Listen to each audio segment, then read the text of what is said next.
ప్రశాంతంగా ఒక నెల రోజులన్నా ఉందామన్నా కూడా అటువంటి పరిస్థితి కల్పించడం లే ప్రభుత్వము. ప్రత్యేకించి రాప్తా నియోజకవర్గంలో పరిటాల సునీత దౌర్జన్యాలు, దుర్మార్గాలు, ఆగడాలు రోజు రోజుకు పెరిగిపోతున్నాయి. ఒక ఆత్మకూరు మండలంలో ఇందాక నాగన్న గారు కురువ కులస్తుల గురించి చెప్పారు. ఒక ఆత్మకూరు మండలంలోనే కురువ కులస్తుల మీద దాడుల గురించి చెప్పాలంటే సిద్ధరాంపురంలో బాలన్న మీద పరిటాల సునీత బంధువులు దాడి చేసినారు. ఆధిపత్యమే, వేరే కారణం ఏం లేదు. సింగంపల్లిలో శేఖరప్ప మీద పరిటాల సునీత బంధువులు దాడి చేసినారు. ఆధిపత్యమే, వేరే ఏం కారణమే లేదు.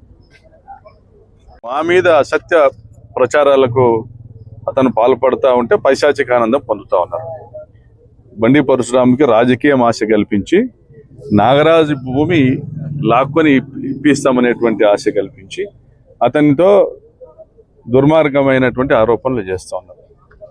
అదేవిధంగా తలుపూరులో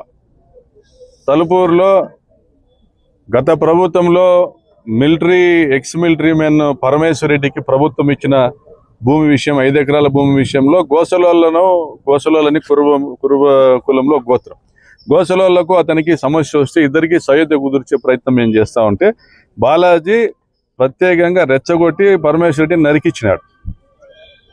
మరి ఇప్పుడు అదే గోసలోళ్ళకు సంబంధించి ఒక 15 ఎకరాల భూమి చీప్గా తక్కువ ధరకు కొట్టేయాలని బాలాజీ ప్రయత్నం చేసినాడు. దానికి వాళ్ళు ఒప్పుకోకపోతే వాళ్ళకు అన్నదమ్ములకు ఇద్దరికి కూడా రికార్డులు సృష్టించి ఇద్దరికి ఇచ్చి ఇద్దరు గొడవ పట్టేటట్లు చేసుకున్నారు, కొట్టుకున్నారు, హాస్పిటలైజ్ అయినారు. కోర్టులో కేసులు ఉన్నాయి, కేసుల కోసం కోర్టులు తిరుగుతా ఉన్నారు.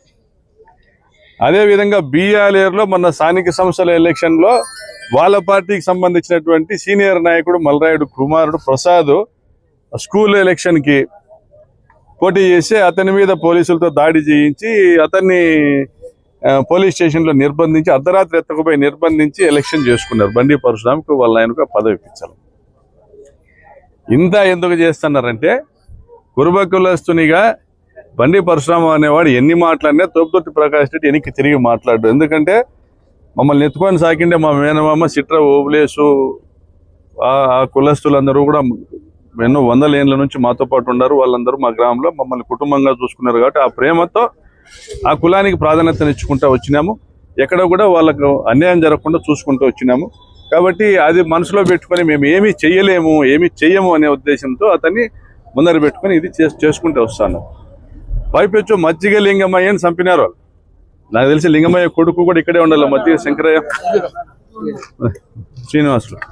మజ్జిగ లింగమయ్యను పరిటాల సునీత తమ్ముడే చంపినాడు. రమేష్ కొడుకు, ధర్మవరపు రమేష్ కొడుకు.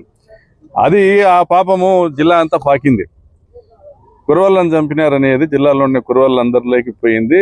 వచ్చే ఎలక్షన్లో పరిటాల సునీత ఓటమి కోసం కురవ కులస్తులందరూ కూడా కంకణం కట్టుకొని ఉన్నారు.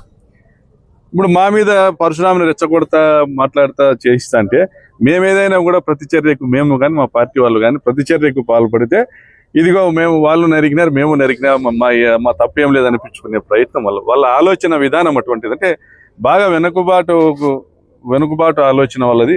ఇంకా మారలేదు వాళ్ళు. ఎంతసేపు కూడా దౌర్జన్యము, ఆధిపత్యం ద్వారా వచ్చినటువంటి అధికారము, దాని ద్వారా వచ్చేటువంటి ఆదాయం, ఈ విధానము దయచేసి స్వస్తి పలకమని చెప్తా ఉన్నాం. మీరు ఎంత రెచ్చగొట్టినా మేము ఓర్పుగానే పోతా ఉన్నాం. ఎందుకంటే ఈ ప్రజలంతా మా కుటుంబం అనుకున్నాం. 100 ఎకరాలు కలిగినటువంటి తోపుదుర్తి కుటుంబంలో పుట్టినాం మేము. రాజకీయాల కోసం, ఫ్యాక్షన్ కోసము 100 ఎకరాలు పోగొట్టుకున్నాం. నేను రాజకీయాల్లోకి వచ్చిన తర్వాత 100 కోట్ల రూపాయలు ఈరోజు రాజకీయాల కోసమో ప్రజాసేవ కోసమో ఖర్చు పెట్టిన వాడిని. 1000 మందికి ఉచిత బోర్లు వేసినాం. ఎన్నో గ్రామాల్లో, ఇదే మా ఆత్మకూరు మండలంలో సిద్ధరాంపురంలో ప్రభుత్వం ఇల్లు కట్టకపోతే మేమే కట్టించినాం 30 మందికి. ఆత్మకూరులో ఎస్సీ కాలనీకి మేమే ఆర్డిటి వాళ్లకు భూమి కొనిచ్చి ఇల్లు కట్టించినాం.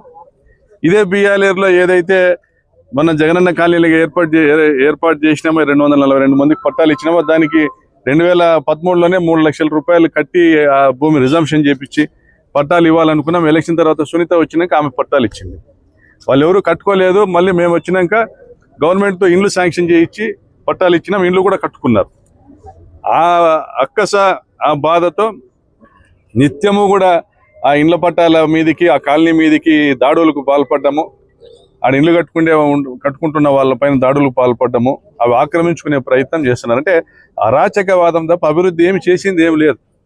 పేరూరు డ్యాంకు నీళ్లు తీసుకొని వచ్చినాం మా సొంత నిధులతో, అమ్మ డైరీ నిర్మించినాం మా సొంత నిధులతో, ఎన్నో గుళ్ళకు